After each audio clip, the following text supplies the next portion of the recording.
서울 강남의 밤은 언제나 화려하다. 네온사인 아래 반짝이는 자동차, 고급 브랜드로 가득한 거리, 그리고 그 중심에 위치한 고급 레스토랑, 선우 프라임은 마치 다른 세계처럼 존재했다. 선우 프라임은 단순한 식당이 아니었다. 이곳은 성공한 사람들의 상징이었고, 고위층 인사나 재계 인물들이 비밀 회담을 가지는 장소로 유명했다. 예약은 몇 달 전에 해야 하며 평균 식사 비용은 일반 직장인의 한 달 급여를 가볍게 넘겼다. 그날 밤도 레스토랑은 은은한 조명과 클래식한 음악으로 가득했다. 직원들은 각자 지정된 섹터를 분주히 오갔고 모든 서비스는 완벽하게 맞춰져 움직였다. 그런 가운데 문이 조용히 열리며 흰 셔츠에 다소 구겨진 슬랙스를 입은 한 남성이 들어섰다. 깔끔하지만 평범한 차림새. 명품 브랜드는 보이지 않았고 헤어스타일도 평소 이곳의 고객들과는 거리가 있었다. 프론트 직원은 잠시 멈칫했고 곁에 있던 매니저 최상우는 곧 다가와 눈빛을 교환했다. 그의 표정은 불쾌함을 숨기지 않았다. 이런 복장으로는 이곳에 어울리지 않네요. 그가 조용히 말했다. 그러나 그 남성은 당당하게 창가 쪽 테이블로 걸어가 자리에 앉았다. 한치의 망설임도 없이 조용하고 단단한 눈빛으로 주변을 둘러보며 말했다. 메뉴판 부탁드립니다. 최상우는 한숨을 내쉬며 홀서빙 직원 중 막내인 한소연에게 눈짓을 했다. 내가 가봐. 빨리 메뉴만 주고 와. 소연은 말없이 고개를 끄덕이고 다가갔다. 조심스레 메뉴판을 내려놓으며 말했다. 여기 메뉴 가격이 상당히 높은데 괜찮으시겠어요? 그 남성은 미소를 지으며 스테이크 하나와 레드와인 한 잔 부탁드립니다. 라고 조용히 대답했다. 그 모습을 지켜보던 최상우는 코웃음을 쳤다. 그는 일부러 목소리를 높여 옆 테이블 손님들이 들을 수 있게 말했다. 이런 분들도 와서 럭셔리를 체험해보고 싶나 봅니다. 우린 프리미엄만 제공하죠. 주변 손님 중 몇 명이 희죽거리며 고개를 끄덕였다. 누군가는 노골적으로 그 남성을 훑어보기도 했다. 그때였다. 조용하던 공간에 또렷한 목소리가 울렸다. 손님의 외모나 지갑 두께로 대접을 달리해야 한다고 생각하지 않습니다. 한소연이었다. 트레이를 들고 조용히 테이블을 지나던 그녀는 자신도 모르게 발걸음을 멈추고 말하고 말았다. 그녀의 목소리는 차분했지만 단단했고 그 말은 전 직원과 손님들의 귀에 박혔다. 최상우는 얼굴을 굳히며 말했다. 지금 그건 직원이 할 말이 아니지 않나. 내가 알아서 하니까 너는 내 일이나 해. 소연은 고개를 숙였지만 그녀의 눈빛은 흔들리지 않았다. 그 남성은 그녀를 바라보며 가만히 앉아 있었다. 잠시 후 시선을 돌려 창밖에 반사된 조명들을 바라보았다. 마치 오래전의 기억을 떠올리는 듯한 표정이었다. 그녀는 아무렇지 않은 듯 조용히 돌아서서 테이블을 정리했고 다른 손님에게 미소를 지으며 물을 따랐다. 그 남성의 이름은 강민준. 올해 30세. 대한민국에서 가장 빠르게 성장한 예식기업 선우 F&B의 창립자이자 바로 이 레스토랑 선우 프라임의 소유주였다. 그날 그는 아무도 모르게 자신이 만든 공간이 어떤 모습을 하고 있는지 직접 눈으로 확인하고 싶어 평범한 손님으로 들어온 것이었다. 그는 성공한 젊은 CEO로 엄격하고 계산적인 경영 스타일로 유명했다. 감정보다 시스템, 공간보다 성과를 강조하던 그에게 방금 한소연의 말은 단순한 직원의 의견이 아닌 어딘가 가슴을 찌르는 울림처럼 다가왔다. 고객은 모두 평등하다. 단순한 문장이었지만 민주는 자신이 그 말을 언제부터 예면하고 살아왔는지를 되짚었다. 그의 머릿속에선 오래전 기억들이 하나둘 떠올랐다. 19살 설거지 아르바이트를 하며 냄새나는 앞치마를 두르고 있었던 그 시절의 자신 말이다. 그날 밤 강민주는 그녀의 이름을 확인하고 싶어졌다. 그리고 자신이 누구인지 모르는 그 직원이 그런 말을 할 수 있었는지를 알고 싶어졌다. 그는 조용히 와인을 홀짝이며 그녀의 모습을 지켜보았다.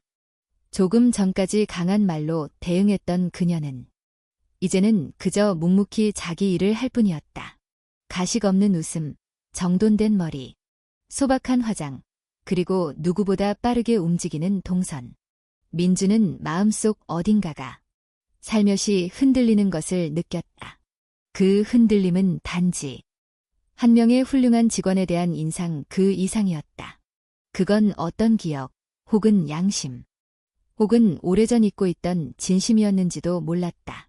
그는 그날 단 한마디 말을 남기지 않은 채 계산을 마치고 조용히 자리를 떴다. 하지만 문을 나서기 전 그는 다시 한번 뒤돌아보았다. 한소연은 여전히 테이블을 정리하고 있었다. 마치 아무 일도 없었던 것처럼. 그 순간 민주는 확신했다. 이 여자는 단순히 친절한 직원을 넘어서 자신의 삶에 무언가를 바꿔놓을지도 모른다고. 서울 강남의 밤은 유난히 화려하다. 하지만 그날 라윤호는 번쩍이는 예제차도 화려한 조명도 없는 낡은 셔츠 차림으로 라누아 본점의 문을 조용히 열었다. 매장 입구의 자동문이 부드럽게 열리며 따뜻한 조명이 그를 비쳤다. 안에서는 은은한 피아노 선율과 접시 부딪히는 소리가 조화를 이루고 있었고 고급 향초향이 실내 공기를 감싸고 있었다. 그의 눈에 비친 세상은 여전히 완벽했다. 적어도 겉보기에는. 그는 일부러 가장 외곽의 테이블에 앉았다. 정장을 입지 않은 손님은 보기 드물었고 직원들의 시선이 곧바로 그에게 꽂혔다. 저기 직원이신가요? 한 직원이 조심스럽게 다가와 물었다. 윤호는 미소를 지으며 고개를 저었다. 손님입니다. 메뉴판 부탁드릴게요. 그 순간 매장 매니저가 멀리서 상황을 주시했다.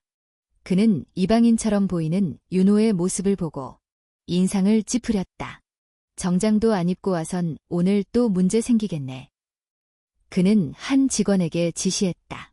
그 테이블은 최대한 빨리 처리하고 안쪽으로 유도해 눈에 안 띄게. 하지만 그런 움직임을 조용히 지켜보는 눈이 있었다. 바로 신입 직원 강소연이었다. 그녀는 윤호의 시선을 느끼고 다른 직원들이 그를 어떻게 대하는지 주의 깊게 살폈다. 처음부터 뭔가 이상하다고 느꼈다. 정장을 입지 않았다는 이유로 불편한 시선을 받는다는 건 소연이 어릴 때 겪었던 수많은 차별과 다르지 않았다. 그녀는 윤호가 앉은 테이블로 조심스레 다가갔다. 어서 오세요. 원하시는 물 있으신가요? 윤호는 그녀의 정중한 태도에 고개를 살짝 숙이며 말했다. 스테이크 하나랑 레드와인 한 잔 부탁합니다. 그 말에 멀리 있던 매니저가 눈썹을 치켜올렸다. 그리고 일부러 크게 말했다. 여긴 저가 식당 아닙니다. 그 테이블 미리 설명 잘 드려요. 주변 손님들의 시선이 일제히 윤호에게 쏠렸다. 소연은 잠시 망설였지만 이내 고개를 들고 매니저를 향해 말했다. 저 손님은 저희와 같은 고객입니다. 옷차림으로 사람을 판단하지는 말아야죠. 순간 공간이 얼어붙었다. 직원들조차 눈을 동그랗게 떴고 매니저는 얼굴이 굳어졌다. 강소연 씨, 지금 누구한테 말하는 거죠? 소연은 잠시 눈을 감았다 뜨고 조용히 말했다. 고객을 대하는 태도는 우리 브랜드의 철학을 보여주는 거니까요. 매니저는 아무 말 없이 등을 돌렸다. 하지만 그날 밤 윤호는 그 모든 상황을 조용히 지켜보며 속으로 생각했다. 이 아이, 뭔가 다르다. 그는 자신을 단순히 테스트하러 온 게 아니었다. 라누아의 뿌리 깊은 문제를 직접 눈으로 보고 싶었다. 예전엔 그도 소영과 같은 위치에 있었다. 사람들에게 무시당하고 돈이 없다는 이유로 인간적인 대우조차 받지 못했던 시절. 그의 머릿속엔 문득 과거의 기억들이 스쳐갔다. 폐점 시간 즈음 손님이 모두 빠져나가고 직원들이 마감 정리를 하던 중 소연은 조용히 잔반을 정리하며 남은 음식을 작은 용기에 담았다. 그녀는 매장 뒷문으로 나가 어두운 골목에 있는 한 노숙자에게 다가갔다. 오늘은 고기 좀 있어요. 따뜻할 때 드세요. 그 장면을 윤호는 뒷문 틈 사이로 지켜보고 있었다. 무언가 가슴속 깊은 곳이 조용히 울리는 듯한 느낌이 들었다. 그는 처음으로 자신이 만든 이 공간 안에서 진심을 가진 누군가를 본 것이었다. 그날 밤 윤호는 자신의 사무실로 돌아와 비서에게 조용히 말했다. 강소연, 그 직원, 이력서와 인사기록 가져와. 비서는 고개를 끄덕이며 조용히 물었다. 그녀에게 특별한 뭔가가 있습니까? 윤호는 창밖을 바라보며 대답했다. 그녀는 우리가 잊고 있던 걸 기억하게 해줬어. 라누아는 지금껏 예광과 서비스, 효율성과 브랜드 이미지에만 집중했다. 그 결과 정작 중요한 사람은 점점 투명해지고 있었다. 하지만 강소연이라는 작은 변화는 그 조용한 어둠 속에서 가장 따뜻한 빛을 비추기 시작한 셈이었다. 며칠이 지났다. 강민주는 매일 밤 같은 시간, 같은 옷차림으로 선우 프라임을 찾았다. 직원들은 이제 그를 어느 정도 익숙하게 여겼고 더는 신기하게 보지 않았다.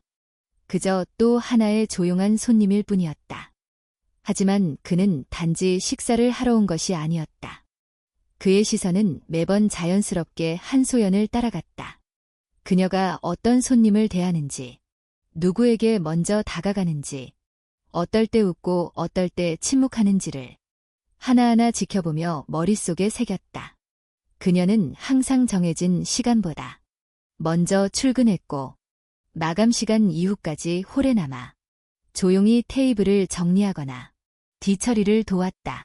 말이 많지도 않았고 자신을 드러내려 하지도 않았다. 하지만 그녀가 지나가면 그 자리에 어떤 온기가 남는 느낌이었다. 어느 날 밤, 비가 세차게 내렸다. 비를 맞으며 선우 프라임에 도착한 민주는 입구 근처에서 낯익은 모습을 보았다. 한소연이었다. 우비도 없이 얇은 후드티에 우산 하나로 몸을 가린 채 뛰어오는 모습이었다. 신발은 이미 흠뻑 젖었고 머리카락도 물기를 머금고 있었다.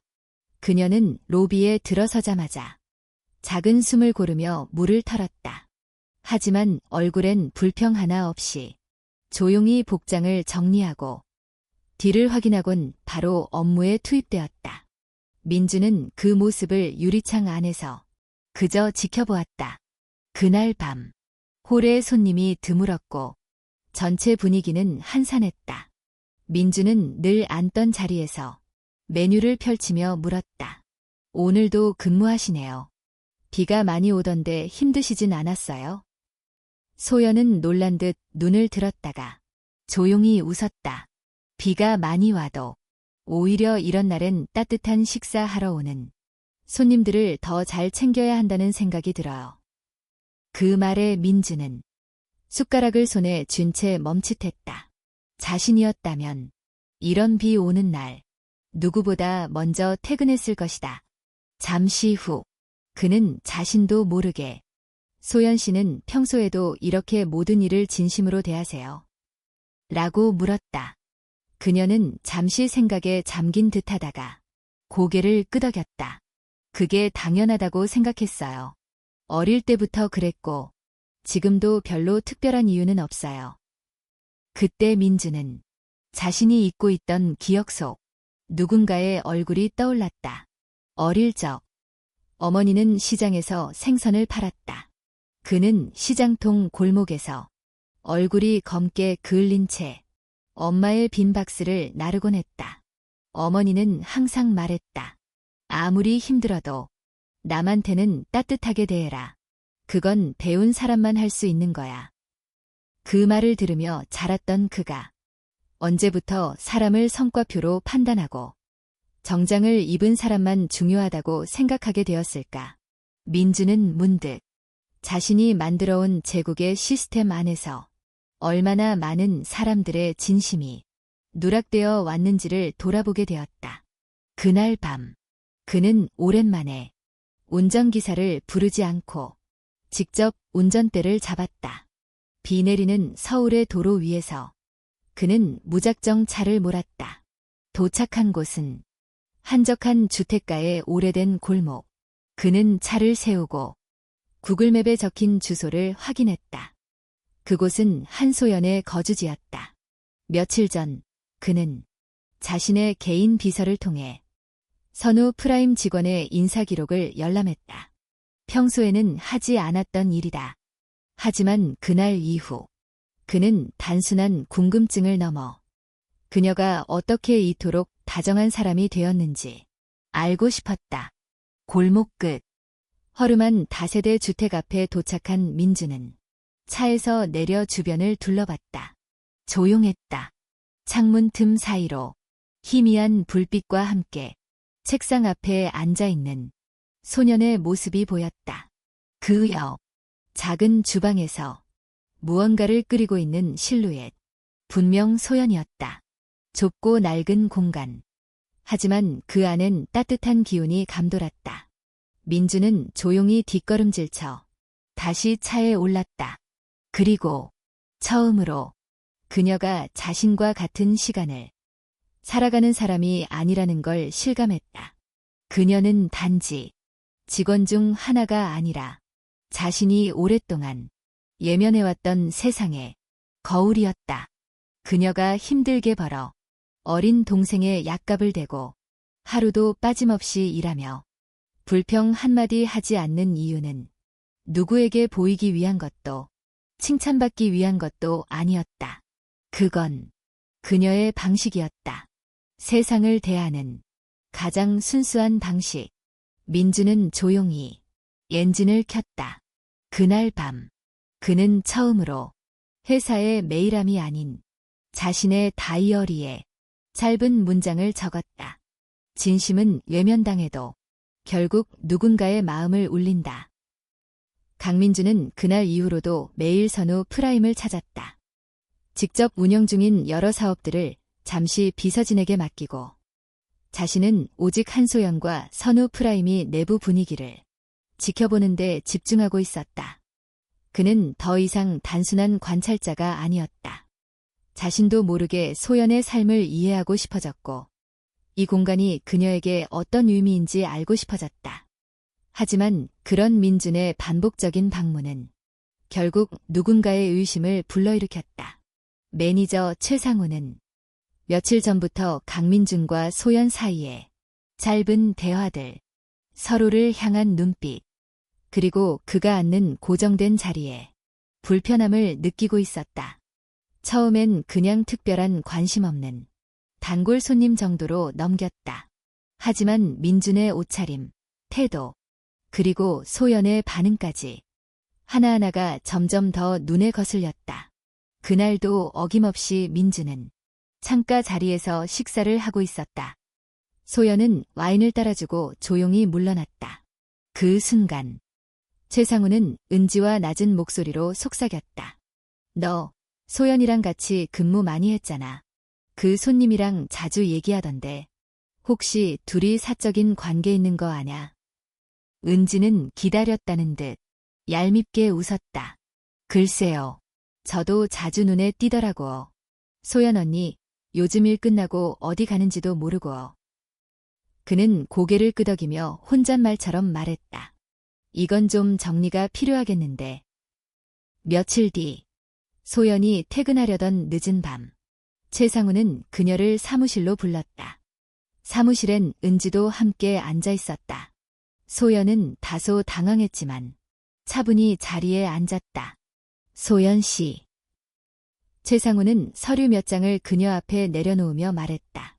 최근 고객 응대와 관련해서 문제가 제기되었어요. 특정 손님에게만 과도한 친절, 금전적인 거래 정황도 있고. 소연은 눈을 크게 떴다. 무슨 말씀이세요? 전 그런 적 없어요. 그럼 이건 뭐죠? 최상우는 직원들의 내부 보고서라며 복사본을 보여주었다. 그 안엔 고객과 따로 연락을 주고받는다. TV에 현금 거래가 있었다는 익명의 제보가 담겨 있었다. 소연은 숨을 들이켰다. 그건 사실이 아니에요. 저는 단 한 번도 고객에게 그런 행동을 한 적 없어요. 그분은 그냥 자주 오시는 손님일 뿐이에요. 은지는 옆에서 작게 중얼거렸다. 그 손님이 누군진 다들 알아요. 항상 같은 시간에 오시잖아요. 우릴 바보로 아세요. 그 말에 소연은 입술을 깨물었다. 저 그냥 제 일을 했을 뿐이에요. 누구든 손님이면 똑같이 대해야 한다고 생각했고 그 손님도 예의 바르게 대해주셨을 뿐이에요. 최상우는 고개를 저으며 단호하게 말했다. 우린 이 공간의 이미지와 품격을 지켜야 합니다. 사적인 감정을 직장에 끌어오면 전체 서비스 질이 떨어지는 건 물론 다른 직원들에게도 악영향을 끼쳐요. 회사의 방침상 이런 의심이 제기된 이상 잠시 업무에서 배제하는 게 맞습니다. 정직이란 말씀이세요? 소연의 목소리가 떨렸다. 일단 2주간 무급 정직입니다. 그동안 인사팀에서 내부 조사를 진행할 거예요. 그 외부 손님과의 관계도 다시 점검할 겁니다. 그날 밤, 소연은 아무 말도 하지 못한 채 작은 짐을 챙겨 식당을 나왔다. 밖엔 또다시 비가 내리고 있었다. 우산도 없이 그녀는 고개를 숙인 채 조용히 걷기 시작했다. 옷은 젖었고 마음속은 얼어붙은 듯 공허했다. 그녀는 휴대폰을 꺼내 몇 번이고 진동만 울리던 전화를 받았다. 그 너머 낯익은 목소리가 다급하게 들려왔다. 누나, 나 숨쉬기 힘들어. 가슴이 또 아파 병원 가야 할 것 같아. 지훈이었다. 어린 동생의 약한 목소리는 비소리보다 더 날카롭게 소연의 가슴을 찔렀다. 택시를 잡아탄 그녀는 곧장 병원 응급실로 향했다. 진료실 앞에서 대기하며 눈물이 주르륵 흘러내렸다. 병원비, 치료비, 약값, 정직당한 지금 이 모든 비용을 어떻게 감당해야 할지 막막하기만 했다. 그녀는 하얀 복도 끝에 앉아 고개를 숙였다. 손은 떨리고 있었고 눈앞은 점점 흐려졌다. 그 시각 선우 프라임 3층의 회장실에서 강민주는 전날의 CCTV 영상을 돌려보고 있었다. 소연이 최상우와 은지에게 둘러싸인 채 고개를 숙이는 모습, 그녀가 퇴장하던 순간의 무력한 걸음걸이까지 모두 그의 눈에 고스란히 들어왔다. 그는 단 한마디도 하지 않았지만 심장은 세차게 뛰고 있었다. 그는 자책했다. 자신이 너무 늦게 움직였다는 것, 직원들의 문화와 분위기를 방관했다는 것, 그리고 그녀가 겪게 된 모욕과 고통이 결국 자신에게서 비롯되었다는 걸 인정할 수밖에 없었다. 그는 자리에서 일어나 조용히 말했다. 이제는 내가 나서야 할 때다. 그날 밤 강민주는 오랜만에 분노라는 감정을 느꼈다. 그것은 누구에게 퍼붓는 분노가 아니라 스스로에게 향한 철저한 자책에서 비롯된 분노였다. 그는 자신의 경영 방식이 사람을 숫자와 시스템으로만 평가하게 만들었고 그 결과 진심 어린 직원이 오해받고 버려지게 된 것이라고 생각하지 않을 수 없었다. 책임은 명백했다. 이 모든 것을 만든 사람이 자신이었으므로 그는 다음 날 아침 일찍 개인 비서를 호출했다.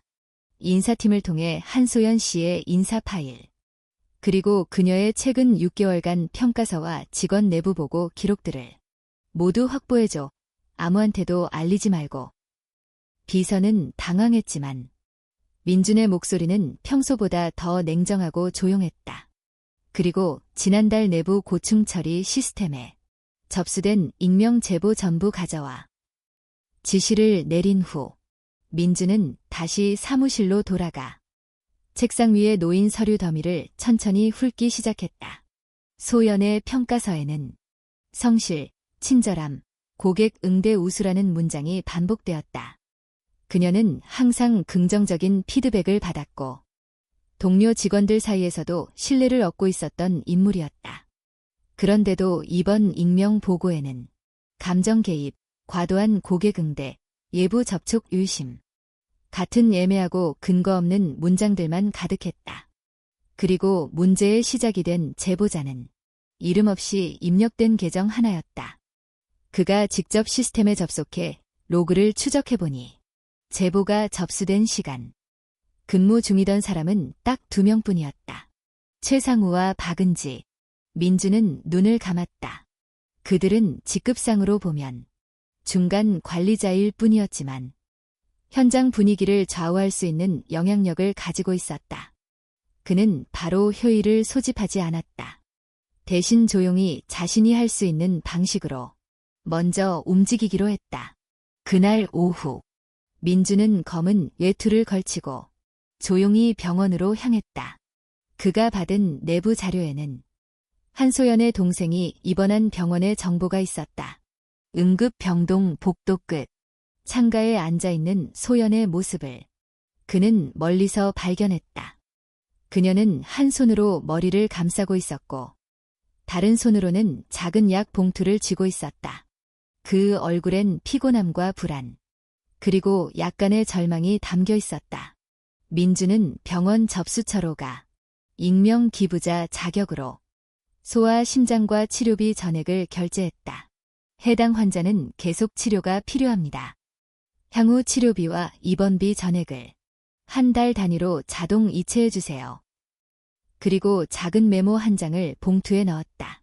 서남은 때때로 상처받지만 결국 반드시 누군가에게 도달합니다. 그는 간호사에게 기부자는 익명으로 해주세요. 절대 이름을 밝히지 마세요. 라고 단단히 당부했다. 병원 로비를 떠나면서도 그는 마음이 복잡했다. 그저 누군가를 돕는 것이 이토록 어렵고 뒤늦은 일이라는 사실이 그에게 묘한 허탈감을 안겨주었다. 그리고 동시에 그는 더 이상 뒤에서만 지켜볼 수 없다는 강한 의지를 느꼈다. 그날 저녁, 민주는 선우 프라임 본사 회의실로 최상우를 불러들였다. 둘만 있는 조용한 공간. 민주는 차분한 목소리로 말했다. 요즘 홀 분위기가 좋지 않다는 말이 있더군요. 특정 직원에 대한 오해도 있고. 최상우는 당황하지 않았다. 오히려 의심스러울 만큼 태연하게 대답했다. 조직 안에서 감정이 개입되면 서비스에 영향을 줄 수 있습니다. 저는 그런 부분을 정리한 것뿐입니다. 민주는 잠시 침묵하더니 책상 위에 한 장의 종이를 내밀었다. 이건 당신이 작성한 제보의 로그입니다. 직접 입력한 흔적까지 확인했어요. 최상우의 얼굴이 굳었다. 그리고 이건 한소연 씨가 지난 6개월간 받은 직원 평가서 전부입니다. 모두가 그녀를 우수 직원으로 인정했죠. 그는 말을 이었다. 하지만 당신은 본인의 기준만으로 그녀를 배제했습니다. 감정적이라 했지만 정작 감정적으로 대응한 사람은 당신 아닌가요? 최상우는 말이 막혔다. 민주는 더 이상 듣지 않았다. 당신의 직무는 오늘부로 정지입니다. 인사팀에 정식 감사가 있을 겁니다. 그는 조용히 자리에서 일어나 회의실 문을 열었다. 이제 나가세요.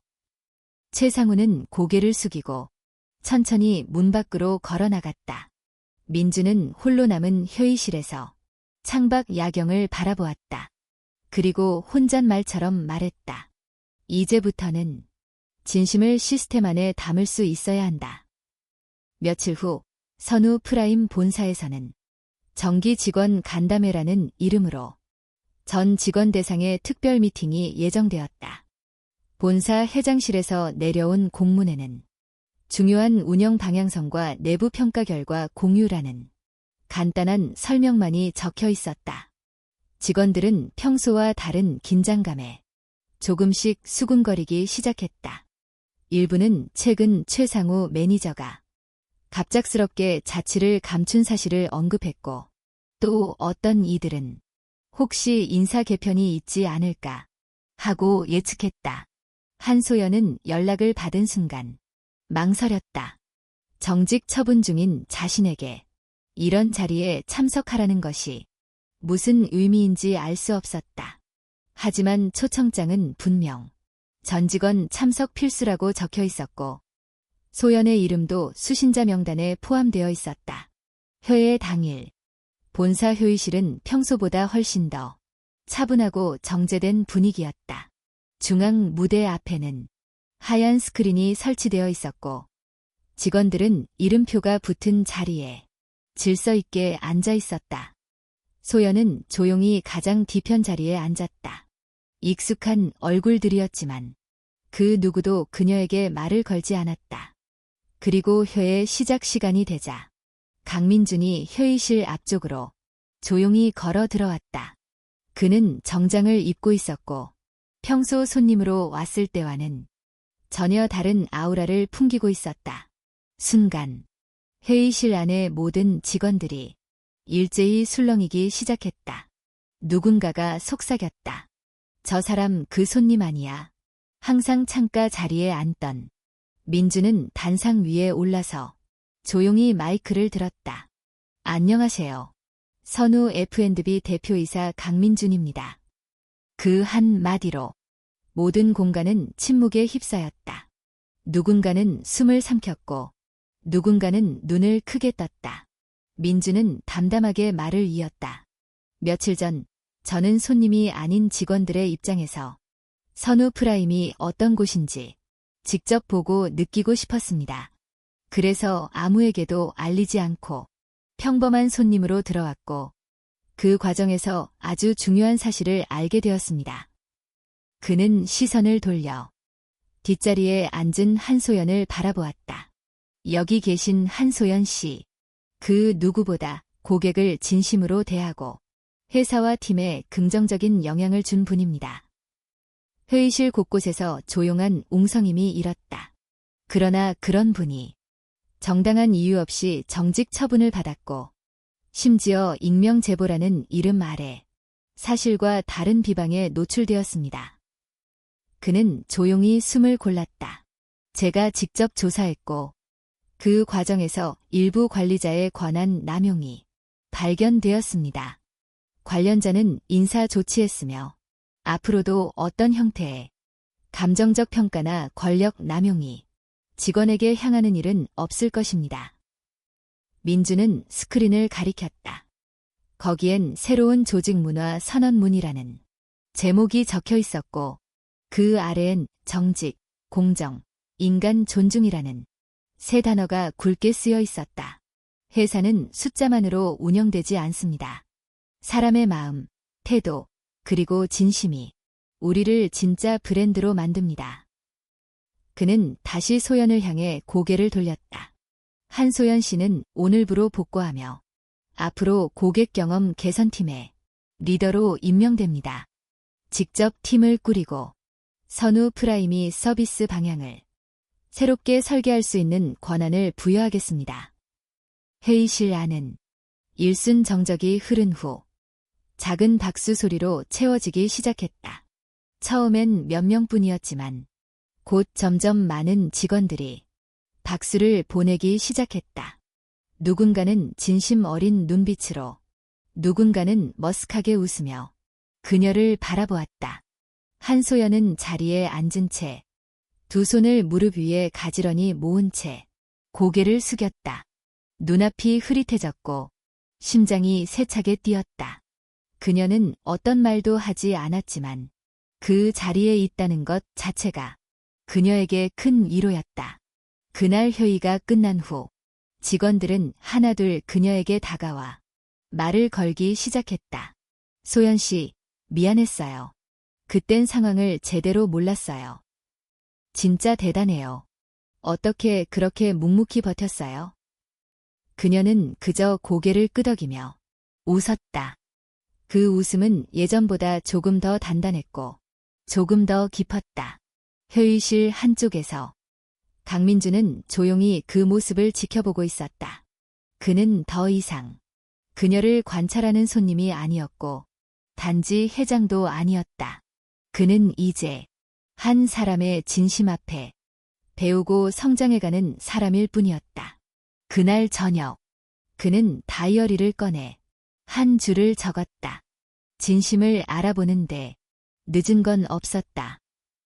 한소연이 복귀한 다음 날부터 선우 프라이미 분위기는 이전과는 전혀 달라졌다. 표면적으로는 아무 일도 없었던 것처럼 직원들은 각자의 위치에서 업무를 수행했다. 소연 역시 조용히 홀을 돌며 손님을 맞았고 새로 부여받은 고객 경험 개선팀의 역할도 차근차근 준비하기 시작했다. 하지만 그 평온함 아래에는 말로 표현되지 않는 긴장감이 조용히 퍼지고 있었다. 몇몇 직원들은 여전히 그녀에게 다가가지 못했다. 소연이 지나갈 때마다 고개를 돌리거나 작게 수군대는 소리가 귓가를 스쳤다. 역시 윗선에서 바로 임명되면 달라지는구나. 앞으로는 고객이랑 친해지기만 해도 팀장 되는 건가? 그 말들은 소연이 원한 것도 요청한 것도 아니었지만 결국 그녀를 향하고 있었다. 점심시간. 직원 식당에서 몇몇 직원들이 한쪽에 모여 앉아 조용히 대화를 나누고 있었다. 그중엔 박은지도 있었다. 솔직히 말하면 그냥 조금 친절했다고 해서 이렇게 대우받는 건 좀 과한 것 같아. 그러니까 우린 몇 년을 여기서 일해도 아무런 인사조정도 없었는데 게다가 익명제보가 다 잘못된 것도 아닐 텐데 그냥 이 사람 마음에 드는 쪽이 이기는 거지 뭐. 은지는 작게 웃으며 컵을 내려놓았다. 결국 진심보다 보여지는 게 중요하단 말이야. 그 진심이라는 것도 누가 증명해? 그 순간 옆 테이블에 앉아있던 신입 직원 하나가 작게 입을 열었다. 그래도 저는 한소연 선배님한테 많이 배웠어요. 처음 실수했을 때도 다정하게 도와주셨고 다른 선배들은 그냥 넘겼지만요. 잠시 침묵이 흘렀다. 누군가는 수저를 멈췄고 누군가는 눈을 돌렸다. 그날 저녁 강민주는 본사 회의실에서 중간 관리자들과의 간담회를 열었다. 최근 조직 분위기를 어떻게 느끼고 있습니까? 조용한 분위기 속 누군가 조심스레 말을 꺼냈다. 전체적으로 위축된 느낌이 있습니다. 변화가 너무 갑작스러워서 직원들이 혼란스러워하고 있습니다. 민주는 고개를 끄덕였다. 그럴 수 있죠. 하지만 이번 일은 단순한 인사조정이 아닙니다. 그는 테이블 위에 놓인 사내 피드백 보고서를 펼쳤다. 우린 그동안 성과와 효율만 강조해왔습니다. 그 과정에서 사람이라는 요소는 늘 뒷순이었죠. 그는 한 장을 넘기며 말했다. 이번 기회에 묻고 싶습니다. 진심은 조직 안에서 얼마나 의미를 가질 수 있을까요? 누군가는 손을 들었다. 대표님, 솔직히 말씀드리면 고객이 원하는 건 빠르고 정확한 서비스지 직원의 내면까지 따지는 건 아닙니다. 맞습니다. 다른 이가 이어 말했다. 직원이 좋은 사람이든 아니든 결국은 시스템 안에서 얼마나 잘 돌아가는지가 중요합니다. 민주는 조용히 웃었다. 맞는 말입니다. 하지만 고객이 우리에게 느끼는 건 단순히 서비스가 아닙니다. 그는 창밖을 바라보며 말을 이었다. 언젠가 한 직원이 말했습니다. 사람은 지갑으로 판단받아서는 안 된다고. 그 말이 제가 이 자리에 있게 만든 이유입니다. 침묵이 흘렀다. 그는 천천히 말을 정리했다. 선우 프라임은 이제 다시 정의될 필요가 있습니다. 럭셔리란 단어는 가격이 아닌 가치에서 나와야 합니다. 그리고 그 가치는 우리가 직원과 서로를 대하는 방식에서도 시작되어야 한다고 생각합니다. 회의가 끝난 후 몇몇 중간 관리자들은 회의실에 남아 작은 토론을 이어갔다. 확실히 분위기가 바뀔 것 같긴 하네요. 앞으로 고객보다 직원 중심으로 간다는 의미인가요? 그건 아닐 거예요. 고객 중심은 그대로 두되 직원이 존중받는 조직을 만들자는 거겠죠. 그날 밤 한소연은 회사 메신저를 통해 익명의 메일을 한 통 받았다. 한소연 씨, 저는 지금까지 당신을 오해했어요. 당신의 일처리 방식이 너무 감정적이라 생각했지만, 이제 보니 그건 당신이 사람을 진심으로 대하는 방식이었더군요. 고맙습니다. 보낸 사람은 없었다. 하지만 그 말 한 줄이 그녀의 마음을 다시 일으켜 세웠다. 다음 날 아침, 소연은 이전보다 더 단단한 표정으로 유니폼을 입고 매장에 들어섰다. 그리고 작은 메모를 자신의 사물함 안쪽에 붙였다. 나는 보여주기 위해서가 아니라 믿기 위해 진심을 택한다. 그 문장은 다시 시작하는 그녀에게 가장 확실한 다짐이 되었다. 한소연이 고객 경험 개선팀의 팀장으로 정식 복귀한 지 3주가 지났다. 그녀는 누구보다 성실하게 일했고 직원 교육 프로그램도 직접 기획하며 서비스 현장 전반을 개선하는 데 집중했다. 매일 아침 가장 먼저 출근해 청결 점검을 했고 저녁엔 손님 피드백을 수기로 정리했다. 겉으로 보기엔 모든 것이 안정적으로 흘러가는 듯했다. 하지만 조용히 그녀의 등 뒤에선 또 다른 그림자가 움직이고 있었다. 한 익명의 SNS 계정에서 한소연 팀장의 승진이 정당한가? 라는 게시물이 올라왔다. 사진 2장이 함께 첨부되어 있었고 하나는 강민준 대표와 한소연이 카페에서 대화하는 장면, 또 하나는 그녀가 병원에서 강민준과 마주친 듯한 순간이었다. 글에는 이렇게 적혀 있었다. 한소연 팀장이 내부 고발자였다는 설, 그리고 대표와의 사적인 만남이 이번 인사에 영향을 준 건 아닐까요? 해당 게시물은 빠르게 확산되었다. 직원 익명 커뮤니티는 그야말로 폭풍처럼 흔들렸다. 이래서 사람들이 진심으로 일하지 않는 거야. 결국 뒷배가 중요하다는 거지.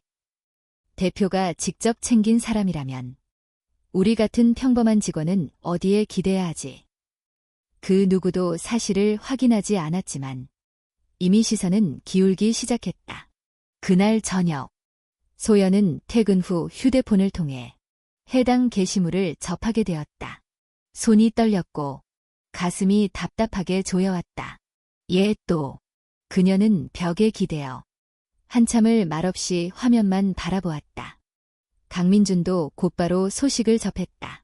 비서는 침착하게 관련 게시물 캡처와 게시자 추적 보고서를 전달했다. 삭제 요청은 들어갔습니다. 명예훼손 소송도 검토 중입니다. 하지만 민준은 고개를 저었다. 법적 대응보다 중요한 건 직원들의 신뢰를 회복하는 겁니다. 그는 곧장 소연에게 전화를 걸었다. 저예요. 지금 시간 괜찮아요? 소연의 목소리는 흔들렸다. 네. 그런데 혹시 보셨나요? 응, 봤어요. 그래서 얘기하고 싶었어요. 그들은 다시 그날처럼 근처 작은 카페에서 만났다. 이제는 숨길 것도 가릴 이유도 없었다. 소연은 조용히 입을 열었다. 대표님, 전 아무것도 잘못한 게 없는데 왜 자꾸 누군가에게서 숨듯이 살아야 할까요? 민주는 그녀의 눈을 바라보며 말했다. 당신은 숨을 필요 없어요. 이제부터는 내가 나설게요. 그는 그 자리에서 하나의 결정을 내렸다. 내일 아침 전 직원 앞에서 정식 입장을 밝힐 겁니다. 우리가 어떤 관계인지, 왜 당신이 선택됐는지, 그리고 무엇보다 선의가 어떻게 오해되는지. 소연은 당황했다.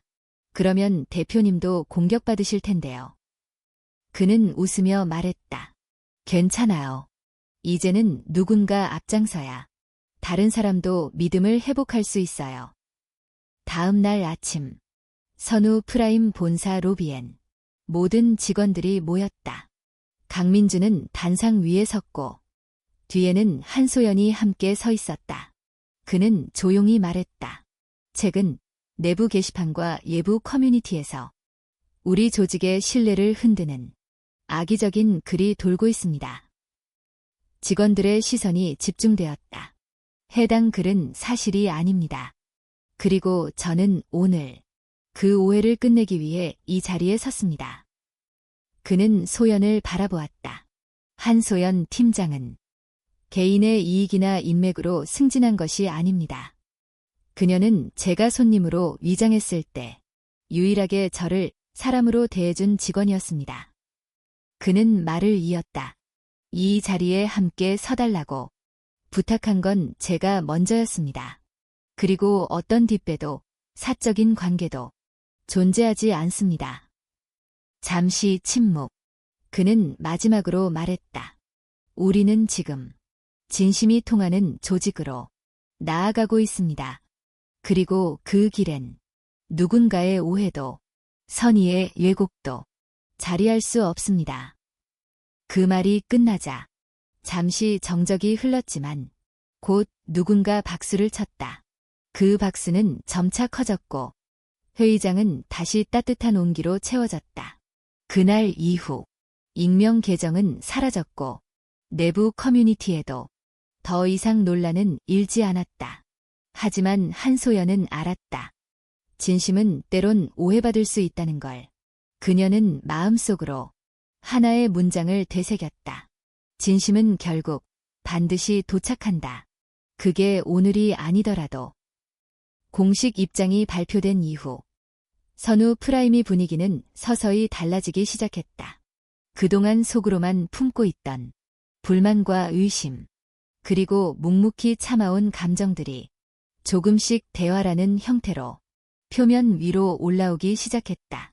한소연은 더 이상 피해자도 아니었고 누군가의 보호 아래 있는 인물도 아니었다. 이제 그녀는 모두가 지켜보는 중심에 서 있었다.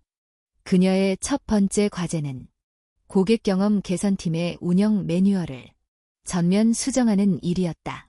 기존 매뉴얼은 응대 시간, 고객 응답률, 서비스 회복 프로세스 등 숫자 중심의 기준으로만 채워져 있었다. 소연은 그 틀을 유지하되 새로운 항목을 넣었다. 직원의 감정 회복 시간 보장, 감정 노동으로 인한 심리적 피로 모니터링, 긍정 언어 사용 훈련과 공감 소통법 도입, 회의실 안, 프로젝트 초안을 발표하는 자리에서 누군가 손을 들었다. 한 팀장님, 이런 항목들이 실제 서비스 속도나 품질에 영향을 주지 않을까요? 소연은 고개를 들고 대답했다. 저도 처음엔 그렇게 생각했어요. 하지만 우리가 놓치고 있었던 건 직원들이 먼저 존중받을 때 비로소 고객에게도 진심이 전해진다는 겁니다. 또 다른 직원이 질문했다. 하지만 매장마다 분위기가 달라요. 어떤 곳은 여전히 상명하복이고 고객이 왕이라는 인식이 강하죠. 소연은 잠시 멈췄다가 말을 이었다. 그래서 더 필요해요. 이 변화는 문서로만 이뤄지지 않아요. 직접 사람을 만나고 함께 느끼고 같이 고민할 때만 가능한 변화예요. 그녀는 발표 후 직접 매장을 순회하며 직원들과 간담회를 열었다. 누구든 자유롭게 의견을 말할 수 있는 오픈 미팅이었다. 첫 번째 간담회에선 아무도 입을 열지 않았다. 침묵만 흘렀고 누군가는 팔짱을 낀 채 시계를 힐끔거렸다. 소연은 조용히 말했다. 여러분, 저를 꼭 좋아하지 않으셔도 돼요. 하지만 오늘은 적어도 당신들의 이야기를 듣고 싶어요. 그 말에 누군가가 작게 한숨을 쉬더니 입을 열었다. 예전엔 고객이 무례해도 참는 게 당연했어요. 매니저는 항상 참아라고 했고 우린 그게 직업이라 생각했어요. 다른 직원도 덧붙였다. 손님한테 인격적으로 모욕당한 날 아무도 저한테 물어보지 않았어요. 괜찮냐고요. 그 말에 주변 직원들이 천천히 고개를 끄덕였다. 그 순간 소연은 깨달았다. 이 조직의 변화는 규정이 아닌 관계에서부터 시작되어야 한다는 것을. 그녀는 그날 이후 하루에 한 매장씩 돌아다니며 직접 직원들의 이야기를 들었다. 가끔은 고객과의 갈등을 중재하기도 했고, 때론 힘들어하는 직원을 휴게실에서 조용히 위로하기도 했다. 그녀의 방식은 조용했고, 감정에 기대지 않았으며, 무엇보다 지속적이었다. 한 달이 지나자 직원들 사이에선 조용한 변화가 시작됐다. 매장 내부 메신저엔 고객 응대 꿀팁 공유방이 생겼고, 거기엔 자발적으로 경험을 나누는 직원들이 늘어났다. 누군가는 감정노동에 지친 동료를 위해 초콜릿을 놓아두었고, 누군가는 퇴근 전 서로에게 오늘도 고생했어요라고 메시지를 남겼다. 그 작고 사소한 행동들이 조직 전반에 퍼지며 분위기를 바꾸기 시작했다. 강민주는 그 변화를 조용히 지켜보고 있었다. 하루는 소연에게 전화를 걸었다. 요즘 보고서가 전보다 훨씬 따뜻해졌어요. 소연이 웃으며 말했다. 보고서가 따뜻하단 말 처음 들었어요. 진심은 그렇게 문장에서도 드러나는 법이에요. 요즘 회사가 살아있는 느낌이 듭니다. 그는 잠시 망설이다가 다시 입을 열었다. 한소연 팀장님, 혹시 더 큰 변화에 참여하실 생각 있으세요? 소연은 놀라 물었다. 더 큰 변화요. 민주는 차분하게 대답했다. 전국 지점 직원 교육을 당신이 직접 기획하고 운영해보는 건 어떨까요? 우리 조직의 문화 자체를 바꾸는 첫 프로젝트로. 순간 소연의 눈이 동그랗게 커졌다. 그녀는 숨을 깊게 들이마신 후 천천히 고개를 끄덕였다. 두렵지만 해보고 싶어요. 그 목소리엔 과거의 상처도, 현재의 책임감도, 미래에 대한 작은 희망도 모두 담겨 있었다. 그리고 그날 밤, 소연은 일기를 한 줄 써 내려갔다. 변화는 혼자 만드는 게 아니야. 하지만 혼자 시작할 수는 있어. 전국 지점 교육 프로젝트의 첫 일정이 시작되던 날, 한소연은 새벽부터 일어나 프레젠테이션 자료를 다시 정리했다. 강민준 대표는 직접 영상 메시지를 통해 이번 교육의 중요성을 설명하며 모든 지점의 전 직원들에게 참여를 독려했다. 소연은 첫 강의 장소인 부산의 한 대형 매장에 도착했다. 그곳엔 40여 명의 직원들이 모여 있었고, 대부분은 무표정한 얼굴로 조용히 자리를 지키고 있었다. 안녕하세요. 저는 고객 경험 개선팀의 한소연입니다. 그녀는 천천히, 그러나 단호한 목소리로 자기소개를 시작했다. 첫 번째 슬라이드엔 이 문장이 적혀 있었다. 서비스는 절차가 아니라 마음입니다. 누군가 작게 킥킥 웃었고, 누군가는 눈썹을 찡그렸다. 소연은 담담하게 말을 이었다. 저는 서비스직에 종사하는 사람이 당당해질 수 있는 회사를 만들고 싶습니다. 그 말에 한 직원이 손을 들었다. 팀장님, 그런 이상적인 이야기 말고 현장에서 바로 쓸 수 있는 기술 좀 알려주세요. 우린 감정보다 성과로 평가받으니까요. 소연은 그 말을 받아들이고 조용히 말했다. 그래서 오늘은 기술보다 더 어려운 이야기를 하려 합니다. 바로 태도에 관한 이야기예요. 그녀는 한 가지 실제 사례를 꺼냈다. 어느 날 한 손님이 강하게 항의하며 음식을 바꿔달라고 했어요. 그 순간 저는 속으로 수백 번 왜 이렇게 무례할까라는 생각을 했죠. 직원들의 고개가 끄덕여졌다. 하지만 그 손님이 나간 뒤 테이블 밑에서 떨어진 약봉지를 발견했어요. 그 안에는 항암치료 3일차라는 메모가 있었죠. 강의실은 조용해졌다. 그날 이후 저는 모든 사람이 무례한 이유 뒤엔 보이지 않는 사연이 있을 수 있다는 걸 믿기로 했어요. 그녀는 깊은 숨을 내쉬고 말을 이었다. 이 교육의 목적은 당신들에게 따뜻한 마음을 강요하려는 게 아닙니다. 그저 누군가 먼저 이해하고 배려하는 문화를 만들자는 겁니다. 그 강의는 3시간 동안 이어졌고 마지막엔 전 직원이 자신이 겪었던 가장 인상 깊은 고객 경험을 적어내는 시간이 있었다. 그리고 그중 하나의 사연이 소연의 눈을 멈추게 했다. 작년 겨울 한 할머니가 코트를 들고 매장을 찾았다. 카드를 잃어버려 계산이 안 된다고 우셨고 그 순간 동료와 함께 그 할머니에게 무료로 음식을 대접했다.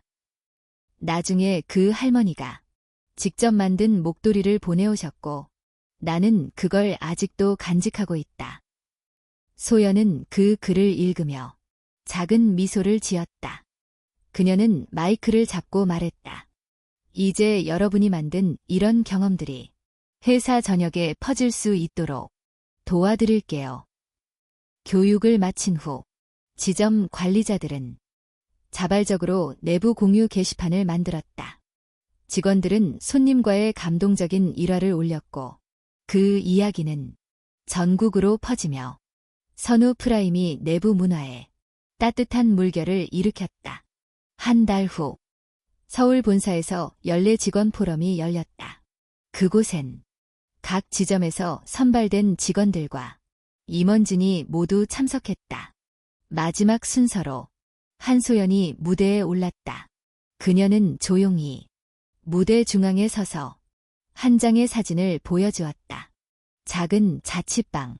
그 안에서 어린 남동생이 책상에 앉아 있고 자신은 부엌에서 라면을 끓이고 있는 모습. 이건 제가 선우 프라임에 입사한 첫 해 동생과 살던 집입니다. 객석이 조용해졌다. 그때 저는 하루하루 버티는 게 전부였고 손님에게 미소 짓는 게 가끔은 너무 힘들었어요. 그녀는 말을 이었다. 하지만 어느 날 한 손님이 저에게 말했어요. 당신의 미소 덕분에 내 하루가 조금 나아졌어요. 그 말을 들은 날부터 저는 제 일에 대해 다시 생각하게 됐습니다. 소연은 고개를 들고 직원들의 얼굴을 바라보며 말했다. 이 일은 때로 힘들고 고되지만 우리가 만드는 작은 친절은 누군가에게 인생을 바꾸는 계기가 될 수 있어요. 그녀는 마지막으로 한 문장을 남겼다. 우리는 서비스를 제공하는 사람이 아니라 사람을 만나는 사람입니다. 객석에선 긴 박수가 이어졌다. 강민주는 뒤에서 조용히 박수를 치며 눈빛으로 그녀를 응원했다. 그리고 그 순간 한소연의 이야기와 철학은 더 이상 개인의 경험이 아니라 조직 전체의 문화로 자리 잡기 시작했다. 그날 이후 선우 프라임은 단순한 외식 브랜드가 아니라 사람 중심 서비스를 실현하는 대표 기업으로 알려지기 시작했다. 내부에도 변화는 계속됐다. 모든 신입 직원 교육엔 한소연의 영상 강의가 포함되었고 매월 감동 사례 공모전을 통해 직원 간의 존중과 응원이 자연스럽게 이어졌다. 한소연은 여전히 그 중심에서 묵묵히 일했고 누군가 힘들어하면 조용히 옆에 다가가 함께 앉아 이야기를 들어주었다. 어느 날 신입 직원 한 명이 소연에게 다가와 물었다. 팀장님, 그렇게 힘든 시기를 어떻게 견디셨어요? 소연은 잠시 침묵하다가 말했다. 누군가 제게 말했어요. 진심은 언젠가 반드시 도착한다고. 그 말을 믿었고 그 믿음이 오늘의 저를 만들었어요. 그 말은 작은 메모로도 남겨졌다. 진심은 결국 도착한다. 때로는 돌아서, 때로는 멀리 돌아가더라도. 그 문장은 선우 프라임 사옥 1층 로비의 벽에 새겨졌다. 그리고 오늘도 한소연은 식당 한켠에서 고객의 눈을 바라보며 따뜻하게 인사한다. 어서 오세요. 당신의 하루가 오늘 조금 더 나아지길 바랍니다.